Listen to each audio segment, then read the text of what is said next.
Hello दोस्तों, welcome to my channel. मैं हूं इस वक्त बद्रीनाथ में। बद्रीनाथ से जुड़ी संपूर्ण जानकारी को देखने के लिए वीडियो को अंत तक जरूर देखें। साथ ही वीडियो को लाइक, शेयर और चैनल को सब्सक्राइब जरूर करें।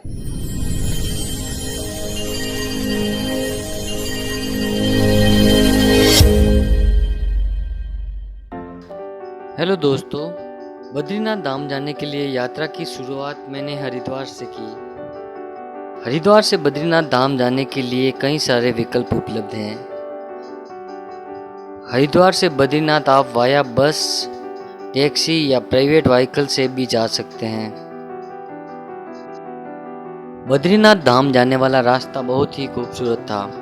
हमें कई जगह वाटरफॉल, खूबसूरत पहाड़ियाँ इत्यादि देखने को मिले। साथ ही रास्ते में कई जगह पर बारिश भी थी। बद्रीनाथ धाम उत्तराखंड के चमोली जिले में स्थित है। यहाँ हर साल लाखों श्रद्धालु दर्शन करने के लिए आते हैं। साथ ही भारत के प्रमुख 4 धामों में से एक बद्रीनाथ धाम है। बद्रीनाथ मंदिर अलकनंदा नदी के तट पर स्थित है, जो कि हिमालयी नदी है, जो पवित्र गंगा नदी की प्रमुख धाराओं में से एक है। बद्रीनाथ धाम तीर्थ नगरी हरिद्वार से 321 किलोमीटर की दूरी पर स्थित है। यदि आप चाहें तो ऋषिकेश से भी बद्रीनाथ धाम की यात्रा कर सकते हैं। हरिद्वार का रेलवे स्टेशन देश के कई बड़े रेलवे स्टेशनों से जुड़ा हुआ है। हरिद्वार से बस द्वारा यात्रा करने पर जोशीमठ पहुंचना पड़ता है। जोशीमठ चमोली जिले की एक तहसील है, जहां पर हरिद्वार से डायरेक्ट बसें मिल जाती हैं। मैं अपने प्राइवेट व्हीकल से बद्रीनाथ पहुंच चुका हूं। जोशीमठ एक बहुत ही खूबसूरत शहर है और बद्रीनाथ मार्ग पर आखिरी बस स्टेशन भी यही है। जोशीमठ पहुंचने के बाद आप टैक्सी, जीप या कोई स्थानीय परिवहन से बद्रीनाथ पहुंच सकते हैं। जोशीमठ से बद्रीनाथ धाम तक की दूरी 45 किलोमीटर है। बद्रीनाथ शहर पहुंचने के बाद शहर से बद्रीनाथ मंदिर की दूरी 700 मीटर से 1 किलोमीटर के बीच है। यहाँ का मार्केट बहुत ही खूबसूरत है। बद्रीनाथ मंदिर हिमालय के बीच स्थित एक बहुत ही खूबसूरत मंदिर है। यहाँ पर आपको रहने, खाने पीने इत्यादि के कई विकल्प मिल जाएंगे। बद्रीनाथ धाम में कई सारे गेस्ट हाउस व होटल्स, धर्मशाला भी हैं। यहाँ का मौसम बहुत ठंडा है। हरिद्वार से बद्रीनाथ पहुँचने के लिए आपको वाया ऋषिकेश, शिवपुरी, श्रीनगर, रुद्रप्रयाग से होते हुए जोशीमठ पहुँचना पड़ेगा। जोशीमठ से गोविंद घाट और सीधे बद्रीनाथ पहुँच सकते हैं। यदि आप हेलीकॉप्टर के द्वारा बद्रीनाथ धाम पहुँचना चाहते हैं तो आपको हरिद्वार, ऋषिकेश व देहरादून से हेलीकॉप्टर उपलब्ध हो जाएगा। हेलीकॉप्टर सेवा के बारे में अधिक जानकारी प्राप्त करने के लिए आप ऑनलाइन पोर्टल पर देख सकते हैं।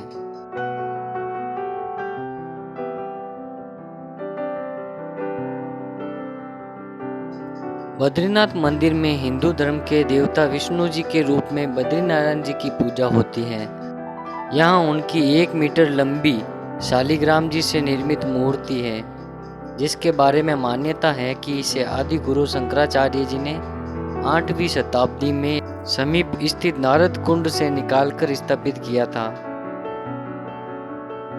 बद्रीनाथ जी की कथा कुछ इस प्रकार है कि एक समय में जब भगवान नारायण अलकनंदा नदी के तट पर योग ज्ञान मुद्रा में लीन थे, तब उन पर बहुत अधिक हिमपात होने लगा, जिसके चलते वे पूरी तरह से बर्फ से ढक गए। उनकी इस हालत को देखकर माता लक्ष्मी बहुत दुखी हुई और वे खुद भगवान विष्णु के पास आकर एक बद्री के पेड़ के रूप में उनके पास खड़ी हो गई। इसके बाद सारा हिमपात बद्री के पेड़ के रूप में खड़ी माता लक्ष्मी पर होने लगा। कहा जाता है कि इसके उपरांत जब भगवान श्री हरि विष्णु तप करते रहे, माँ लक्ष्मी धूप, बारिश, बर्फ से भगवान विष्णु की रक्षा करने के लिए पेड़ के रूप में खड़ी रही। अपनी तपस्या के उपरांत जब कई वर्षों बाद भगवान विष्णु की आंखें खुली तो उन्होंने माता लक्ष्मी को बर्फ से ढका हुआ पाया। ऐसा कहा जाता है कि जब नारायण ने लक्ष्मी माँ से कहा कि हे देवी, आपने भी मेरे बराबर ही तप किया है, इसलिए आज से इस धाम पर मेरे साथ साथ तुम्हारी भी पूजा की जाएगी। और चूंकि आपने बेर यानी बद्री के पेड़ के रूप में मेरी रक्षा की है, इसलिए ये धाम बद्री के नाथ अर्थात बद्रीनाथ के नाम से जग में प्रख्यात होगा। यहाँ पर आपको आवश्यकता की सभी सामग्री मिल जाएगी। इसके अलावा यहाँ पर होटल, गेस्ट हाउस इत्यादि का किराया सीजन के अकॉर्डिंग ऊपर नीचे होता रहता है।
यहाँ पर गर्म कपड़ों की कई दुकानें देखने को मिल जाएगी। साथ ही में लेडीज आइटम भी कई सारे हैं।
अभी आप अलकनंदा जी के दर्शन कर रहे हैं।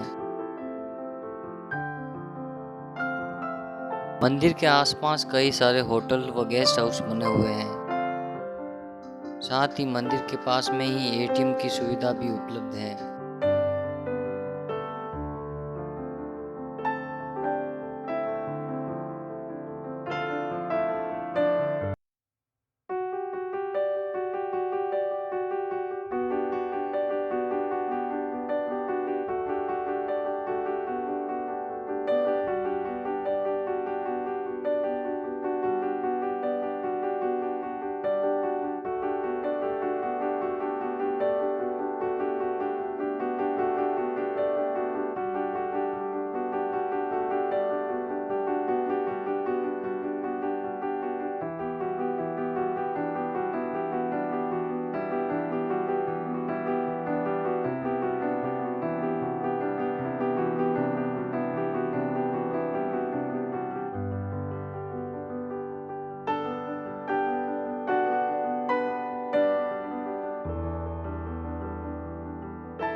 अभी आप तप्त कुंड के दर्शन कर रहे हैं। यहाँ पर सभी श्रद्धालु स्नान करते हैं।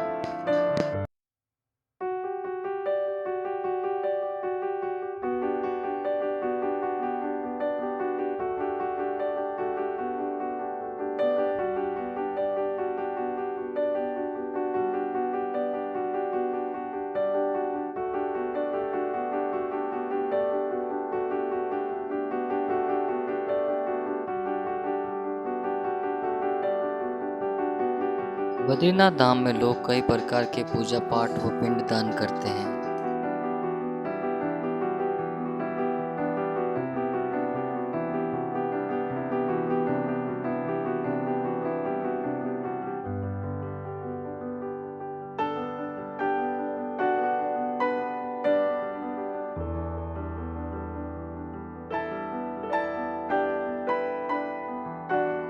दर्शन के लिए लाइन बहुत लंबी थी।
इस समय बद्रीनाथ जी में बहुत भीड़ है।